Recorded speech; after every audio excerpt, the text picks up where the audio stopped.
Hi, just checking connection. We're connected, we're live.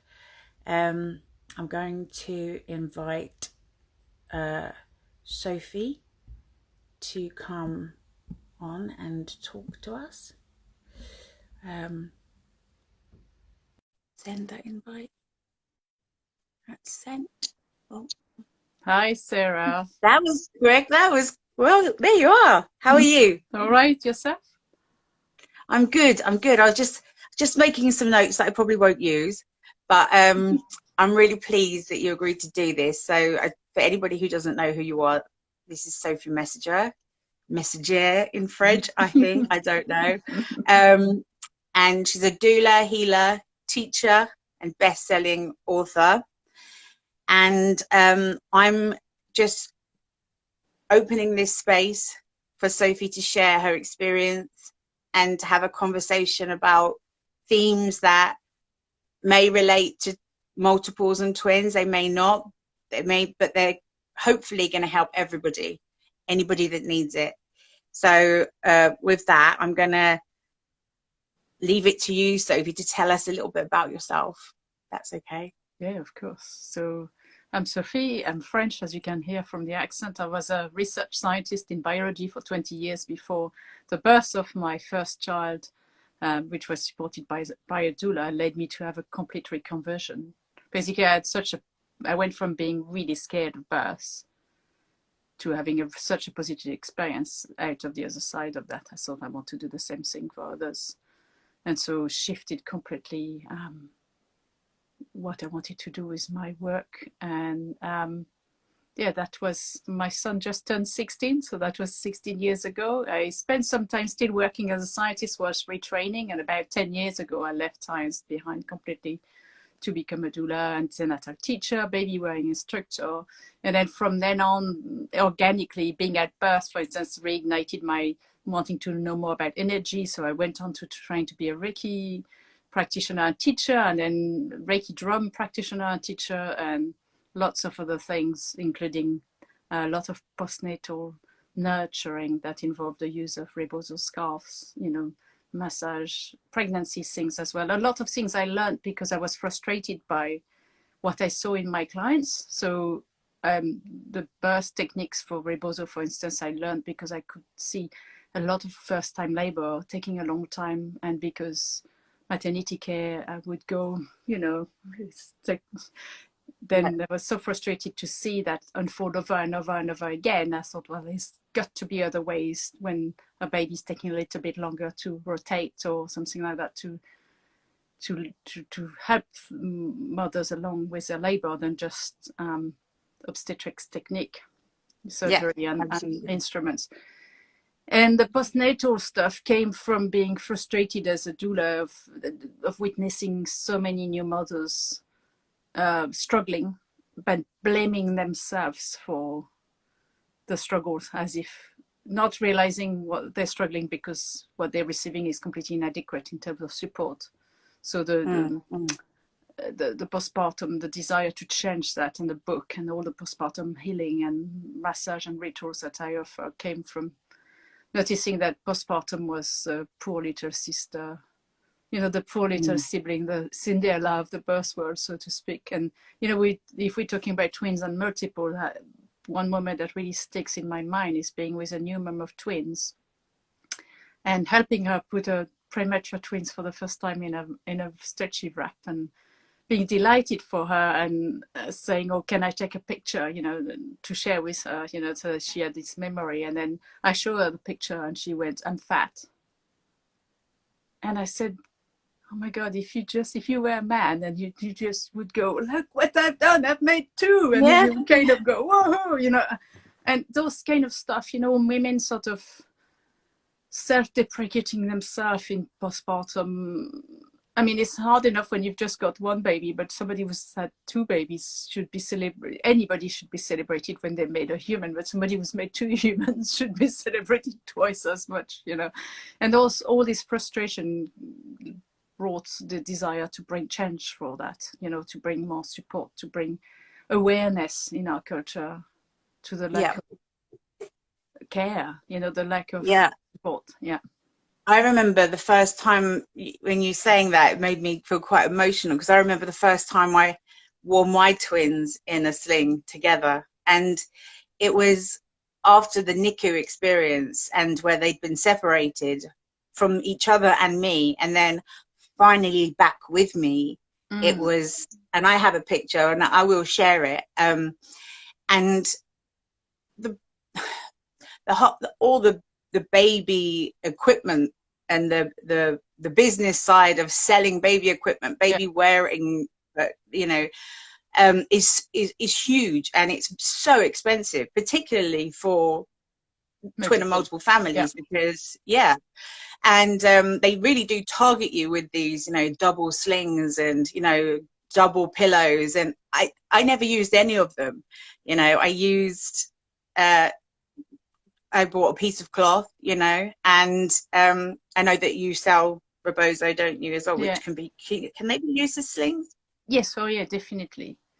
I'm not sure Yeah. any of the ones I have are long enough to be wearing two babies at the same time. You probably would need two. Do you see what I mean? Because you Mm-mm-mm. need a longer piece of cloth to be able, unless they're really tiny, like premature tiny babies. But when they grow, you know, very quickly, Yeah, um, yeah, you end up not having enough room in the fabric to put two like 6 months yeah. old babies. You know, you need a really big piece of cloth to do that. But yeah, And I think with I think also with twins, there's that, you know, I breastfed mine eventually. You know, because they were premature, and I got them off the bottle onto the breast, and we did a lot of baby wearing between family members, you know, and mm, skin to skin. And I've got a picture of their 13-year-old brother with one of them, because I was feeding the other. So baby wearing for me, I think, is really important for yeah, multiple, and share it with family and friends and trusted people, you yeah, know, because especially I think more so if they've had that NICU time, yeah. because it is so isolating, and I think it does have an effect. And you, with your And healing that I you just do. want to say Oh, one thing about the baby mm, wearing of the twins. It's a myth that you have to wear both of them. What I say to, because first time parents, especially, they might find it really daunting to wear one, let alone two. So I always say to yeah, people, even if you only wear the one, that means you've got your hands free for the other. You know, yeah, it exactly. really is a tool. For me, the piece of cloth that any piece of cloth that you can carry your babies is the ultimate, absolute essential for new parents. But when you've got more than one, you know, it's really, really helpful to be able to um, Yeah. carry. And also wrapping them together, you know, when, if you're, you know, when they're sleeping, bringing them closer Yeah, together, I think, you know, in that way it takes them back to that safe space. yeah, um I think, and I think this is something that is shared by a lot of parents that have had babies that have had NICU time. yeah, There is that sense of anxiety yeah, in our children, that I think that, well, I know that my free birth baby doesn't have, you yeah, yeah, know, yeah. that came I mean, straight out and on me in a safe space, you know. I trained the staff for my local NICU in using slings. Oh, That's nice. 4 or 5 years ago, and they said to me, it's not what they wanted to do. The women I trained, is they wanted to be able to help parents carry their twins when they left, because carry their premature babies when they left, because they said exactly that. You know, there's a sense of when you have premature babies and being looked after by professionals, sometimes for Mm, weeks, feeling mm, you feel really unconfident. Many parents don't feel confident when they take their babies home. I mean, like, heck, you know, when you take a baby home for the first time, even when you have a full-term baby, it's really quite scary. And yeah. also when you have those tiny little babies that have been looked after by people, they said we want to spend time teaching parents how to carry their babies before they leave the NICU, so Mm, they feel mm, mm. confident. Um, Yeah, yeah, definitely. and that was a very special training. So your experience, your experience is postnatally supporting twin families, and how Both, did you find both. that? I've done it But both, both. birth and Tell me just postnatal. some of that. So, what would you like to hear first, birth or postnatal? or any of it, all of it. Let's start with birth, and I'll tell you about the postnatal Okay, afterwards. sure. In fact, no, I did start with postnatal first, because the first time I started interacting with multiple families was as a sling instructor. So I ran a baby-wearing clinic in the local children's center for free for 6 years. Sometimes I had 20 families turn into that 2-hour slot.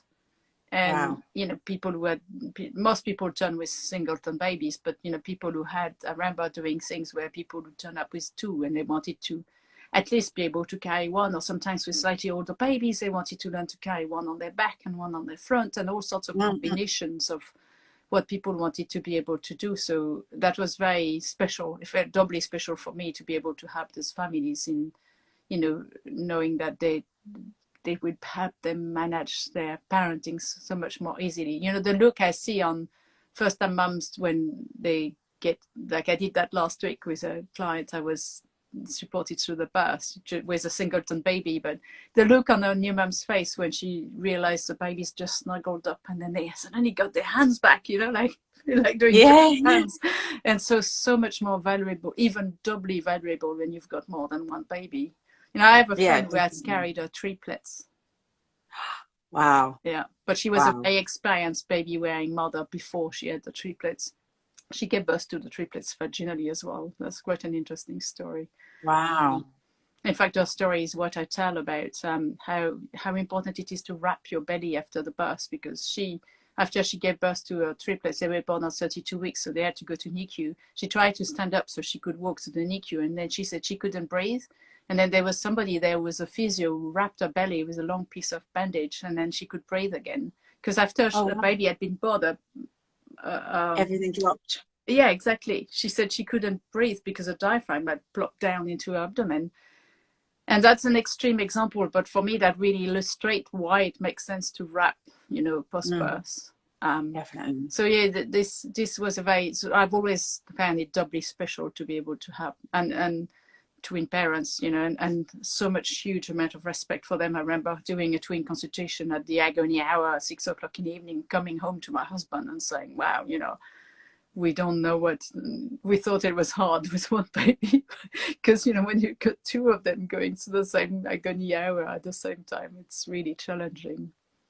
Oh, so it's people say, oh, my children are, you know, only 9 months between them or 10 months between them. I've got Irish twins. Yeah. It's the same. It's like, oh my gosh. I really respect that you have those children, and, you know, you're an amazing mum or dad, but, you know, having twins is so different. It's so different. I mean, I had my second singleton, so I've got 4 children altogether, singleton, twins, and then a singleton, before my twins were 2.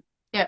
And that was still easier than having the twins. Yeah. Because, you know, there is you have to dedicate so much time. And I think when I was born, in 1979, the NHS, or who, I don't know, the powers that be, gave twin and multiple parents at-home help for free for 3 months, because they recognized that they needed that support.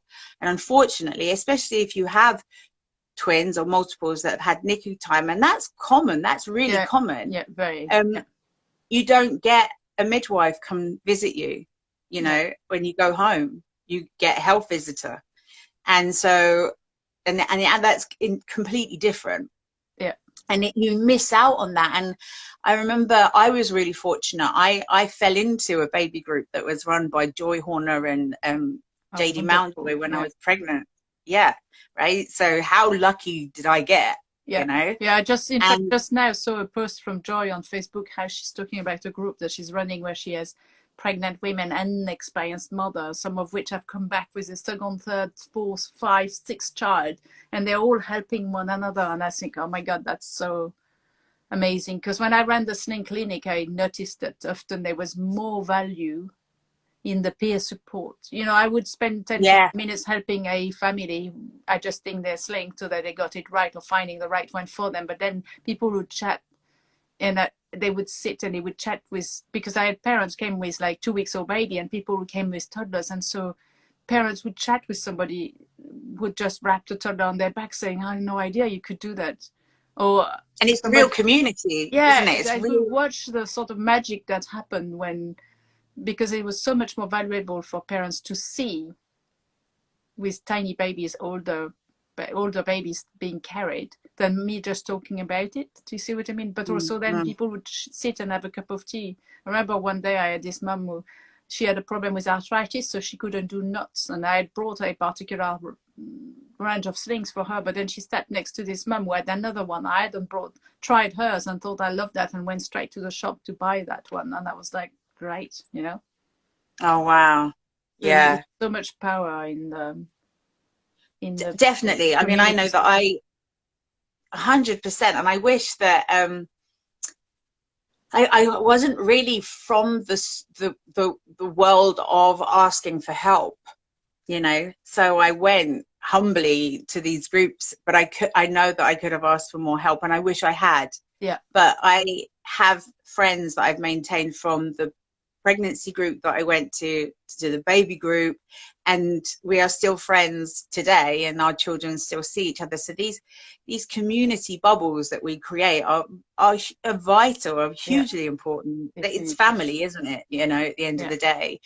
And I know that I can also call on Joy if I need to. It's great. Mm. But I do know that I got lucky, and that's what, with these talks I hope to bring to other, not just twin parents, but parents in Yeah. general, and also to practitioners like yourself, um, to share your experience that will benefit other practitioners, or birth workers, in supporting twin families. And Yeah. everything you're saying is resonating so deeply with me, because the baby wearing is so, it's so magical, Mm.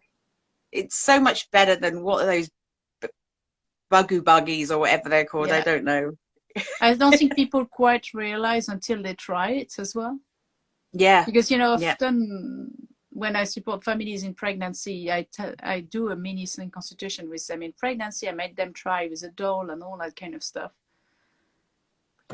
I realize people often don't quite get it, how much of a difference it makes, because Mm. it takes a confidence, when you've never done it before, to do it, because you worry you're going to drop the baby and all that kind of stuff, or that you're going to squish the baby. And I mean, to just give you an example, this last Sunday, I went to close the bone of a second time mom.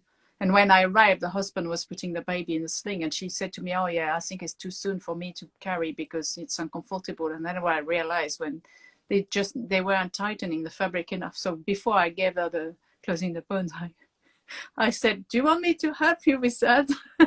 And I Yeah. helped, and they were like, "Oh my God, it makes such a difference." Because often, it's a little bit of tweaking, but if the fabric is not taut enough, it can hurt your back, because the baby then drops and is displacing Yeah. your center of gravity. And, that kind of stuff. I do that in sling consultation. In meeting I have with parents for not sling, I end up helping with sling. But sometimes in sling constitution, I end up helping people with breastfeeding, or just helping people with, like, acknowledging how much stuff they're doing, because we have this thing, we're really good at, like, berating ourselves and thinking we fall short, and that NICU stuff you talk about. I remember doing a sling consultation, and this mum told me I always ask people to tell me about their journey, and this mum just told me of a really harrowing NICU journey. And when I said, I can't remember how I verbalized it, but I might have said something as simple as, "How did that make you feel?" And she just burst into tears. And sometimes you're the first person who's helping, because She's asked that having put question. words on those emotions, because everybody else has said, "Oh, you should be glad your baby is healthy," all that bullshit that we feed new Ugh. mothers. And reframing, and also simply watching the person and saying, "Oh wow, you're so loving with your baby," or "Look how much she's enjoying, how kind you are when you are changing her nappy," and all that kind of thing. That often you're the first person who's saying to the person Yeah, how because good when they you are. also yeah, I mean, and also you feel so powerless when they're in NICU and they're so vulnerable, and um, I and allowing other people to care for your baby is is very bizarre, especially, I don't know, I think for all, but I'd had a child already that Yeah. I'd taken home term with no NICU time. So for me, that was really alien.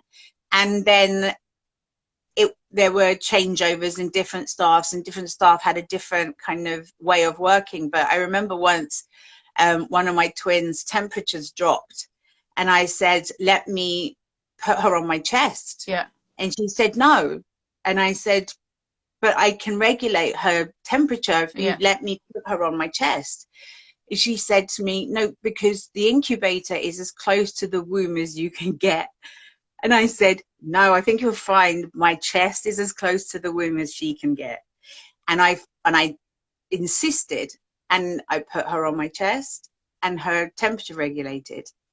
And I was like, there was just that sense of achievement, but that was with a lot of support. And also, and you already had been a mother. Do you see what I mean?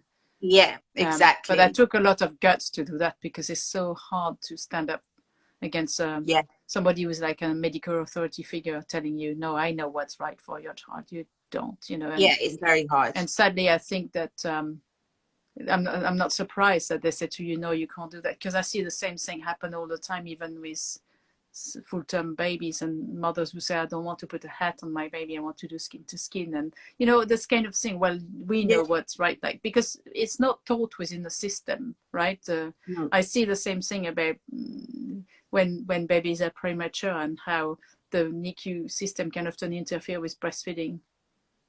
Oh, definitely. And I've supported lots of families through that, and it's so challenging. I mean, the twin, I had a client, I've got a client, I've been a doula 4 times. That's the person I've been the doula the most. And she had a singleton, then twins, then a loss, then another baby.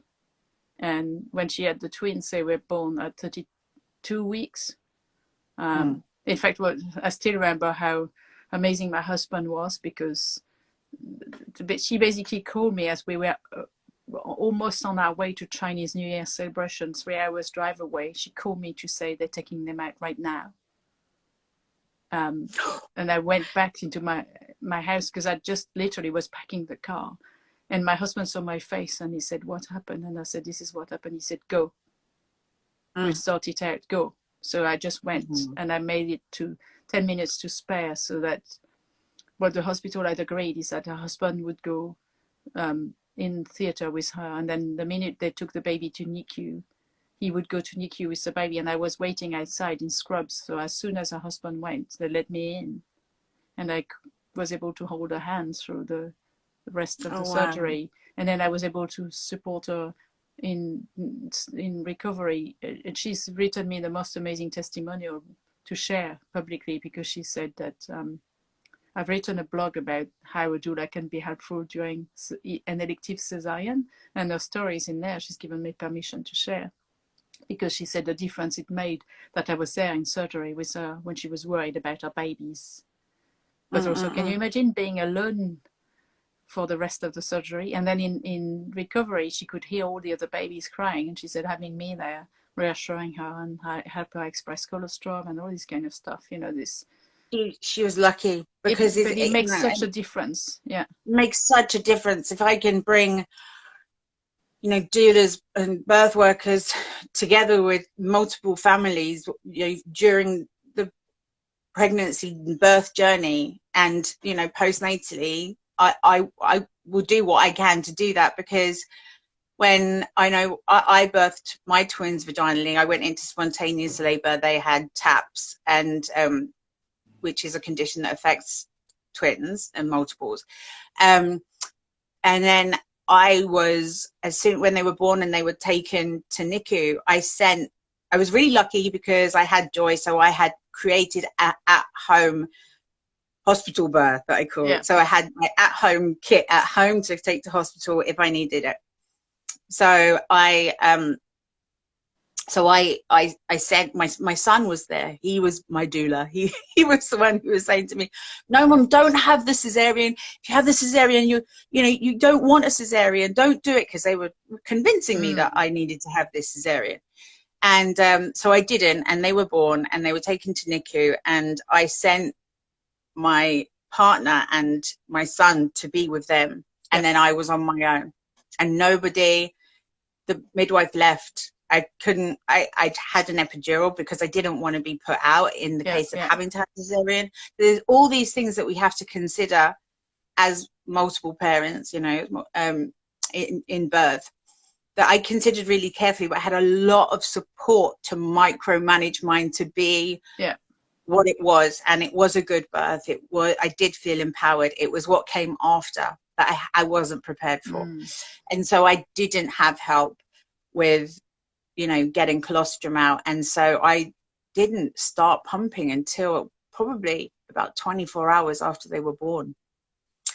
And then it took me 10 days to get 30 mils. But I did it.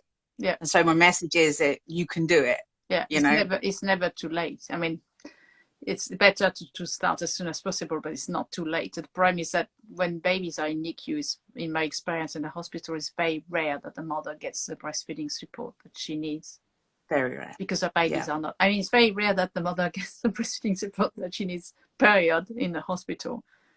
But when you've got babies who are in NICU and you're on your ward on your own, people don't see you as a priority and the feeding of your babies, because the babies are not there with you. So people often fall through the cracks. I've noticed many times over. I've noticed that unless they have a doula or another sort of birth professional outside of the system who explain to them, you know, what you had with Joy and all that kind of stuff. Okay, if this happened, because again, with multiple pregnancy, I always talk about that with people. You know, the chances of the babies being born early, and how do you want to prepare for that, and the chances of formula being pushed even more than it is with singletons, and the push towards early induction of labor and elective cesareans and all this kind of, you know, like helping people navigating it's even more of a minefield than it is for singleton pregnancy, you know. And as an observer, as a birth worker, you know, from a compassionate point of view, how did those experiences make you feel? You know, how would you say if you had a new doula coming to you, or a doula that had never supported birth work, that hadn't supported a multiple family, what would you say about how you felt in your experience and what to prepare them for? So several things. I would say to a doula who's never supported a twin family, either in pregnancy, birth, or the postpartum, to not feel what I felt, which was, oh my God, I'm out of my depths and I don't know what to do because I've not done it before, blah, blah, blah. Then you realize, well, it's just the same. Do you see what I mean? It's the same advocacy process. It's the same support process. It's the same. You just muddle through. If you already have the skills of being facilitating informed choice, of providing information, of nurturing people, then you'll find that you can apply those skills just the same way, regardless of the number of babies. So I would say to a doula who's looking at supporting a multiple family for the first time, don't doubt yourself. Don't doubt your own ability to support them. And how it made me feel is the same as what I see in singleton pregnancy, but worse, in the sense that the medical system treats it like a ticking time bomb, even more. You know, the choices are even more restricted. And so it's navigating that. There's absolutely no doubt for me that hiring a doula makes an enormous bit of difference, because having somebody to help you, you know, okay, this is what they're going to offer you, you know, like, to help you navigate your option, very much like what you described, like happened to you, helping you understand what's likely to be offered to you, and the fact that it's indeed offered as opposed to and so lots of the clients have had, I mean, one of the twin pregnancy I supported was very complex medically. That's the one that where the babies were born at 32 weeks. From 24 weeks onwards, it was touch and go how soon they were going to be born. And she had lots and lots and lots of scans. But the other pregnancy I supported as a doula, the mother declined being induced as early as was originally recommended, because often when you provide people with enough information on the risks and stuff, that they can make an informed decision. Sometimes they might choose to go with what's being offered, and sometimes they might say, okay, I'm going to wait until because this idea that somehow multiple babies have to be born early. Yeah, there's a percentage of them that are naturally born early, but you know, there are some that go past 40 weeks. Oh yeah. There's a website, there's a Facebook group, sorry, not a website, called Birthing Twin and Multiple Naturally, where there's a lot of births and Naturally Parenting Twins is another one as well. It's a good one. Hmm? There's one called Naturally Parenting Twins okay, I've as not well. seen that one. Yeah. Yeah, good one. But the amount of work that's been done to undermine women when they're pregnant with multiple, undermining their ability to give birth, even worse than with singleton, undermining their ability to feed their babies. You know, the idea that you can't possibly make enough milk for 2 babies, you know, let alone 3 babies. My friend who had triplets, she has breast hypoplasia, so she did get a lot of like donated milk, which is something I did as well with lots of clients who had twins. You know, this premature twins, this thing where you run around trying to collect donated breast milk. And the most beautiful thing I witnessed in 2020 was when a client of mine who had the premature twin a couple of years before, but then had a singleton baby and had received donated breast milk, then donated breast milk to a client of mine who just gave birth. Like this, you know, kindness boomerang thing, because she said, well, I got all this milk donated to me, and also they paid forward. Yeah, one of the things as well is that I remember very clearly is that mine did need formula top-ups because I just didn't get enough in a quick time, you know. And so but I went out and I bought my own brand of formula. I didn't have to accept the formula that they were offering. I could go out and choose the formula that I wanted my babies to be fed, you know. And also that I don't know, what do they call it? You might be able to jog my memory, but there's something that they say there is. They if a baby is put on the bottle, they won't ever go on the breast. And for me, it was more important to get my children home to where I knew that they were safe with me than to remain in NICU for 2 weeks to instigate breastfeeding with them being tube fed. So I chose to bottle feed them in NICU, and we got out in days. I then started to put them on the breast and take them off the bottle, and I think it was by 3 weeks after they'd come home, so they were 6 weeks old, you know, adjusted age, well, that would be newborn, or 38 weeks, they were on the breast. And they were mostly on the breast. They had a tiny little bit of top up. And then around about 3 months, I found, and I can't find it online anymore. You know how a lot of the information online is controlled. And so I can't find it anymore. But I did find an article about a tribe somewhere that gave, when women can't produce enough formula, would give bananas and coconut milk mixed together because it contains a lot of the goodness that they need. So from 3 months, I started to give them a spoonful of that a day as well to top up. So there are other ways and other means to feed your baby that isn't, you know, that can get you to where you want to be, if that's what you want to do. If you want to really go, you know, completely on the breast, or get them off of formula. For me, formula, one of my twins was very sensitive to it, and they did have reflux, whereas when they were on the breast, they didn't have that. So it was really, really important for me to get them off of the formula as quickly as possible. But also, I remember being told about the golden hour. You can have that golden hour whenever, and I had that golden hour when I was home. And I also did the 4th trimester, where, you know, I wouldn't allow anyone to come and visit. You know, it was just me and my family with the babies.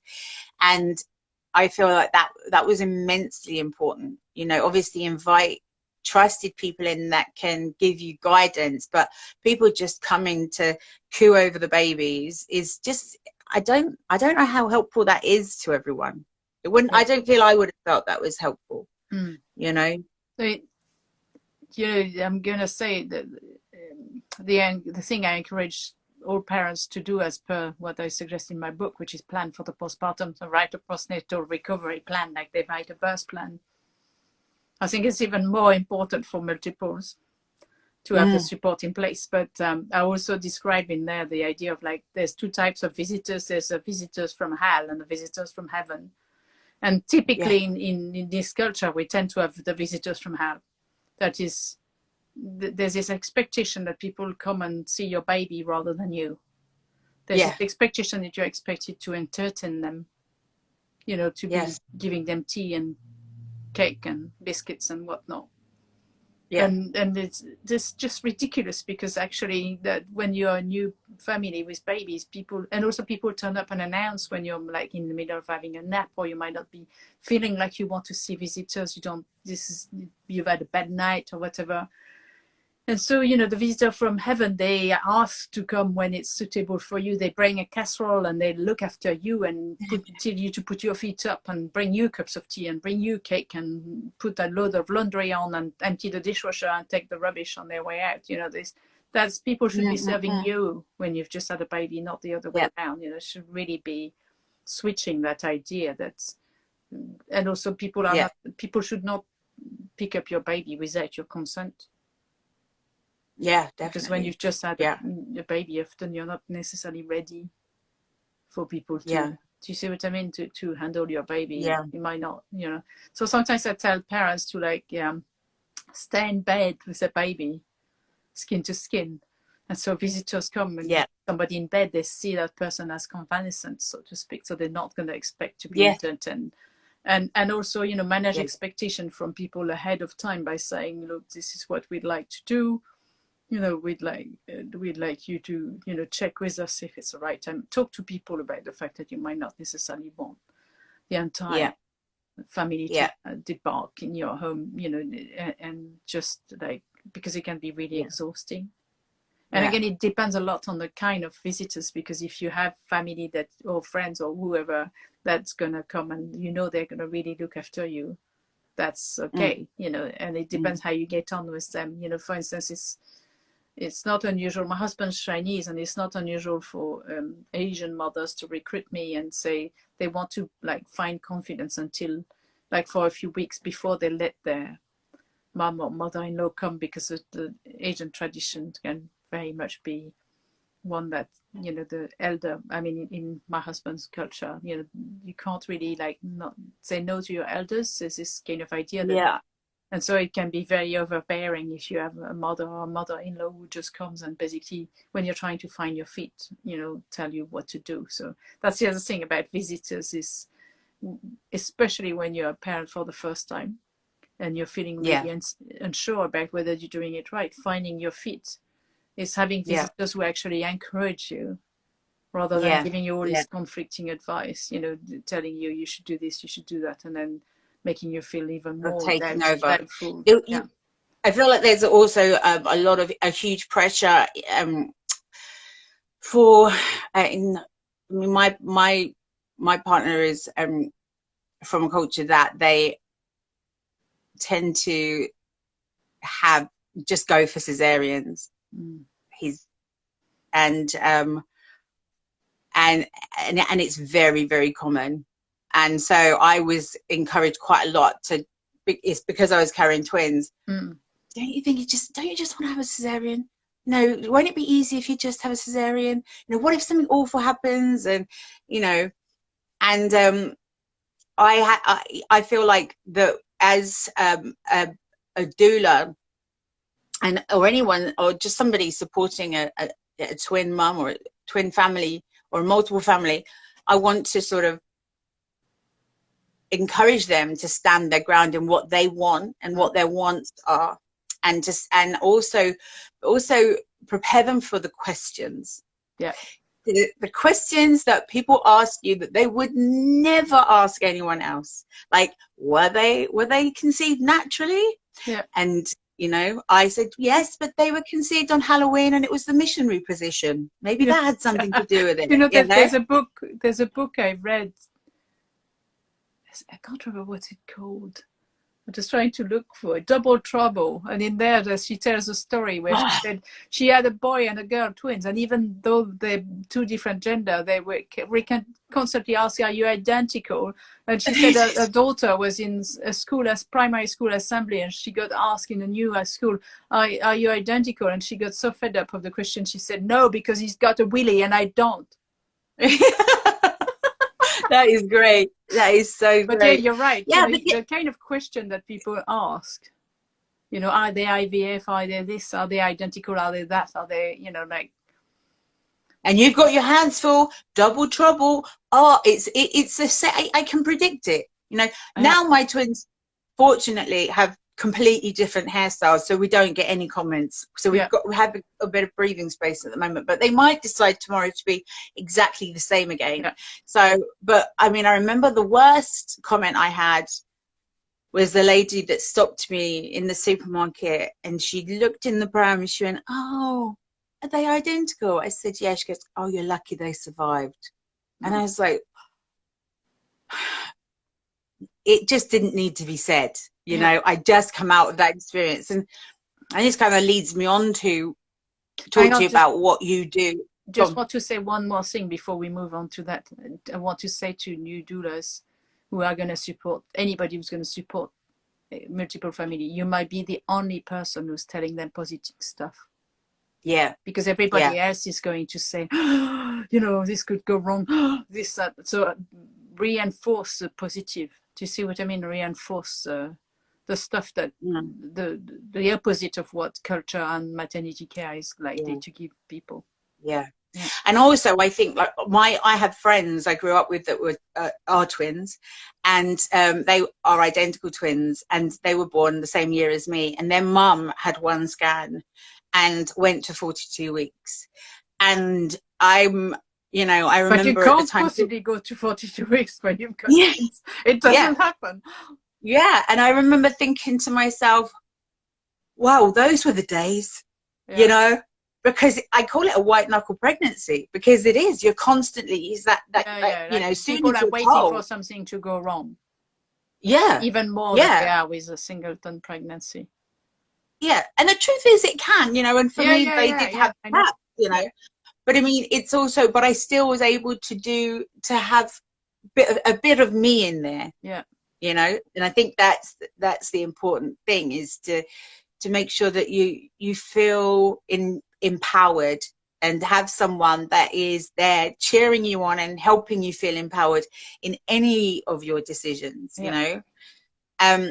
But I wanted to talk a little bit about, because we could talk for ages, and I think maybe people might want to ask questions, or you know, so if anybody does, pop them in the chat. But I wanted to talk a bit about, you know, obviously you've got this book that's come out, and also, you know, the healing that you do, and you did some healing with me. You did closing the bone ceremony with me, and it wasn't around my twins, but I will possibly have that experience again, either with you or with somebody else that can do it, around my twins' birth, because I do have trauma. You know, not so much around their birth, but the NICU time. But I did have closing the bones with you, and I feel like it was such a profound experience at the time.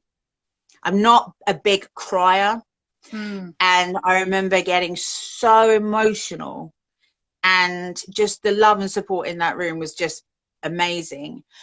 But my intention for that ceremony was to come to terms with, or to not feel so emotive when I think about an accident that my daughter had. She fell down the stairs and she knocked her front teeth out.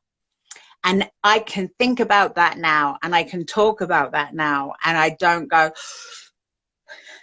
So the fact is that it was profound then, but 3 months on, it's it's worked. Yeah. It's something powerful and magical in that experience. So I want you to talk a little bit about what it is that you do and how that can benefit people who've had trauma. Yeah. And your book. Okay. Which one do you want me to talk about first? Which one? Whichever you pick, you take your pick. You know, I'm ADHD. We can talk about them So all you have together ADHD intertwined. too. So Yeah. Let's talk about the closing the bones first, because that's what Yeah. actually made me write the book. So I learned closing the bones in 2013 from the Ecuadorian tradition. And it's basically a postnatal ritual and massage that's done with reposo cloths, where you rock the pelvis, and it depends how long you've got. In some contexts, you can rock the entire body, but there's a lot of focus on the pelvis because we hold a lot of emotion there. And then there's a massage of the abdomen and chest, and then there is a wrapping. And in some contexts, and again, what I've discovered is it exists all around the world, and it's slightly different depending on each culture. And some are just involve the wrapping, and some involve wrapping and massage. So there's all sorts of different ways to do it. But what's really important, the essence of it, is to give the space for whatever needs to be held and release, to be held and release. You know, it's really interesting because I've done the massage recently to one of my friends who's a somatic massage therapist, and where specialty is releasing trauma. And we both agree that, so I'm reading now Stephen Porges' book about the polyvagal theory of the nervous system, which is, you know, what she said to me is, I had started to interpret that myself, that it brings the body, we can either be in fight or flight or in unrest and relaxation, and intuitively I very quickly felt doing this massage that it brings people back into the rest and relaxation state where their body can heal, and that I also believe the trauma is in the body, not in the head. So there's an element of, sorry, I'm also training something called rewind, where you can release trauma from the head. But I personally think that teaching the body what it feels like to be safe heals the body and the mind. And my friend, you know, she specialized in giving 3-hour-long massage, because she said that's how long you need for the body to remember what it feels like to feel safe. And then you can heal the trauma. And that's what I feel this ritual does. And what's beautiful about it is it meets people where they're at. So it's not going to try to make them go somewhere they're not ready to go. So to give an example, my own mother, it took me 3 years to have her let me give her the massage, because after me, my mother had a stillbirth, and she was really scared that the massage would bring that trauma back. Do you see what I mean? But what happened is, it was just beautiful and healing. And in fact, last summer, I actually massaged my mother on the birthday anniversary of the death of my little brother. And it just felt so healing for both of us, you know, like very, very special. And so I feel very passionate about this bringing back postpartum ritual, but I've come to see this ritual as not just a postpartum one, as something to help people through life transitions, and not just only, it could be used at any age, not just, you know, for women. I think that's what it is. When you said teaching the body to feel safe. Yeah. So when I was recalling the incident, whilst you weren't telling me what to think or what to feel, you know, I was just naturally going there, and I was recalling it, and I had that sense of safety. And so now I don't have that that kind of visceral reaction to thinking about it anymore. So because it is, it's very in our much culture, in the body. we no longer have, so animals and children, when they have had a traumatic event, they usually shake to get rid of it. But as adults, because of socially acceptable stuff, we often lose that the ability to like discard trauma of our own. So having some ritual, some massage, something where you can basically tell your body can go, oh yeah, this is in the past now. I don't need to hold on to that fear, you know. And often when people have been stuck in that pattern for so long, their body doesn't remember what it feels like to even be safe. So having that space can be really, really powerful. And so I've, you know, the book came from that, from seeing what women used to have postpartum in culture that still have those traditions, and seeing what I saw as a postnatal doula and the contrast between the two. Because being in Cambridge, it's very multicultural in Cambridge. The primary school my kids used to go to, there were so many different nationalities. I followed women in the playground of the school, and I would go, "What did you have after the birth in your country?" And the stories they told me, especially the one that came from culture that still had those nurturing things. I mean, to just tell two quick stories, you know, the story that blew my mind is there was a mother from India. And she said, "Oh, when I had my twins in India, my mother hired an old lady from the village who came to give me a whole body massage for every day for a month." Oh, can you imagine that? yeah. I didn't give birth to twins, but I didn't give birth right now, but I wouldn't mind having a whole body massage for a month. And then there was this other mother from Kenya who said to me, "Oh, you wouldn't even wash yourself. People would fight over who cooked you dinner." She said, in her case, she said it was 4 months of nurture that she had. You know, most culture is about 4 to 6 weeks.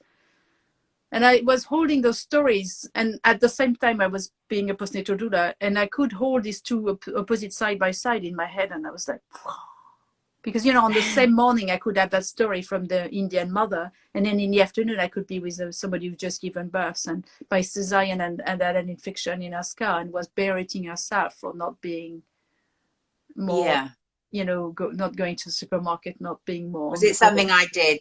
Yeah. And so the book came from trying to do something about that and to encourage unblind that culture to the fact that what we have isn't normal, and that the struggle that the new mothers experience in the face of that is actually healthy. It's a healthy response to a lack of support. You know, you're not meant to be alone. And again, when you look at the polyvagal theory, you see that social support is the top of the list. And then if people don't have that, they go into some kind of shutdown mode, which is why you see new mothers going to the, before COVID, you know, going to the well baby clinic, going to see the doctor, going to see the house doctor, because basically they're seeking human, we co-regulate each other, so we can heal, but it's much harder to heal by yourself. You need, we have mirror neurons in our brain. That means if somebody's calm and soothing, you know, it's contagious. Same with somebody is the opposite. So, you know, I feel very strongly about bringing back this, you know, and it was really interesting. This morning I was watching, I've created an online course which teaches the rebozo on the aspect of the massage, because I don't feel I can teach the hands-on skin part without being present to check people apply the right amount of pressure. But the rocking and the wrapping, I've created an online course to teach that. And I asked people to submit case studies and videos. And this morning I was watching one of my students' case videos, and I was like, oh my God, this is so beautiful. You know, how nurturing she was. In the video, it was clear she got it to a T. I was like, oh, this is so lovely to see. But it really makes my day to know that there are more people out there who are going to give new mothers, you know, the kind of connection. Well, the lady I went to massage last weekend, she said to me, I just want time for myself. I want time to honor me, to close the circle of birth, to honor what I've done. And I'm like, yeah, that's exactly what you deserve. You know, you deserve this. You deserve this. You know, you've made a whole person.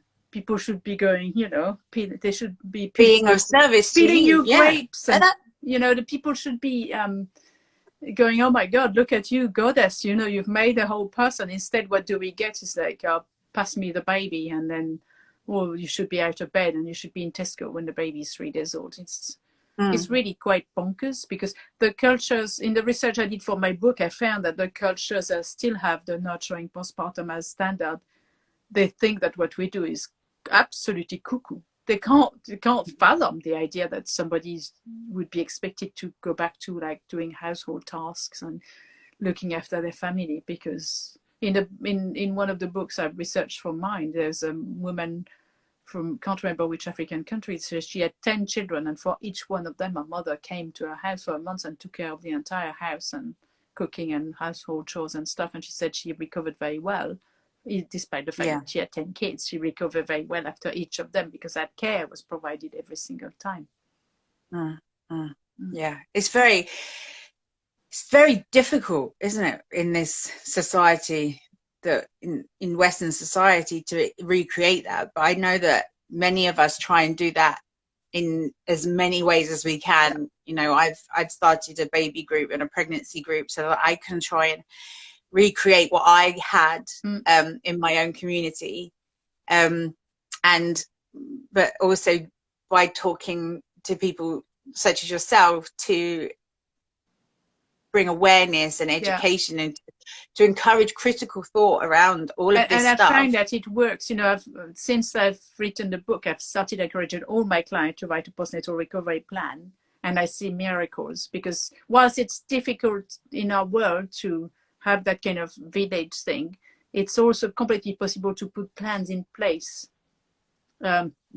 To ask for the kind of support that you need, rather than what people tend to give you, which is lots of stuff that the baby doesn't give a shit about, like steady beds and flowers. You know, I had a client who had all these flowers, and then like 15 bouquets of flowers, but I opened the fridge to try and make her lunch and there was nothing to eat there, and I was like, you know, this is like, this is pretty, but you can't eat that. Yeah. I remember going to a client's house and she was apologizing to me because she's a home educator and her children would be in pajamas. I said, that's what I expect. You know, if you're home educating, what's the point of getting dressed? Like, you know, so what I did was I took her a gift of the baby, a pair of pajamas. So just my way of saying, it's, you're allowed. You know, you are as you come as you are, and I meet you as you are, and I accept that, and I encourage it. Be you. You know, and there's not that many people that do that. You know, look at the little adult outfits that they have for babies. One of the things I want to encourage people to shift towards planning to support the parents rather than giving gifts that people don't benefit from. And one of the beautiful way I love doing this, which is where I've witnessed miracles, is doing a mother blessing instead of a baby shower. So a mother blessing is a mother-centered alternative to the baby shower. And in the mother blessing, you can ask people to pledge support for the postpartum. Oh, wow. And so when I've supported that with families, often then after the birth, people can then call on the pledges. Do you see what I mean? So one of my clients last year, she said people just, casserole would just turn up on her doorstep. You know, when it'd been a couple of weeks and people of a group of people who come to a mother blessing, they start texting me saying our partner must have gone back to work now. Ask her to let me know when she wants support. And so people would just bring those things, and you need to tell people what you want, what you need, you know. And then in my book, I can't remember. It's really hard to do that. What is the name of your book? The book is called Why Postnatal Recovery Matters. And I want to say that on my website, sophiemessager.com, which you can find in the Linktree link on my Instagram profile, there's a free PDF for a postnatal recovery plan. You can just download that. It's a page of A4 that's got the 4 categories that are the pillars of the postpartum, so which is social support, rest, food, and body work. And it's very simple because there's lots of prompts in the 4 boxes that tell you, okay, how are you going to get enough social support? How are you going to get enough foods? How are you going to get enough rest? How are you going to get enough body work? Body work, by the way, which Closing the Bone is part of, is often the most neglected part of the 4. As a culture, we still understand the need for food, or the need for like company, and the need for rest and new parents, but the need for like some form of physical nurture to help all the body go back to the pre-pregnant state, so to speak, that is just gone. So we really need this back. It's not a luxury, it's a need. And because society is blind to all this, it needs parents to take ownership of that and say to people, okay, that's what I'd like to have. You know, rather than buying me a pram, I would like vouchers for a postnatal doula. You know, rather than buying me lots of baby clothes, I would like food delivery. You know, that kind of stuff, asking for what is actually valuable. And also, as if, you know, I think it's important, you know, for us as the person that is supporting, not as a doula, but even as a friend or family, to think about what they may need, or rather than what we want to give them. So, Exactly. you know, sometimes, because it's not always so easy for people to ask for help or to ask for things. No. So to preempt that and think what might they need, and then just deliver that, because that is, and you can't go wrong with welcomed with food and or nappies, or you know, but something for the mother rather than something for the baby. Yes, chocolate, raw chocolate. You know, nurturing stuff, you know, offering, like I said to people, buy vouchers for postnatal massage or closing the bone massage, you know, because again, I don't know if you had that, but when I was a new mother for the first time, I felt it really hard. We might get cut off. Just to warn you, we might get cut off, but carry on until. As a new mother, then. I found it really hard to spend money on myself. I found it very hard the first time to justify that. So giving gifts to the new mother towards that is much more likely to be accepted. Do you see what I mean? That we feel it's okay to spend money on the baby, but not on ourselves. Yeah, definitely. Yeah, we should probably wrap this up before we get cut off. Yes. So any final thoughts? No one's asked any questions? Or... just really worth preparing and, you know, reaching for support. You deserve support, regardless of you having 1, 2 or 3 babies or more. You know, it's not selfish. It's you know, it's this idea of you put your oxygen mask on first. You know, you can't pour from an empty cup, and all that. Is nurturing is serves the whole family, because if the mother feels well, she then is well to nurture her babies and other children, and so it's very important to. Such a perfect message to end with, and I am so grateful that you've done this. Thank you so much. My pleasure. Thank you for having me. Lots of love. Take care. See you. Bye. Bye.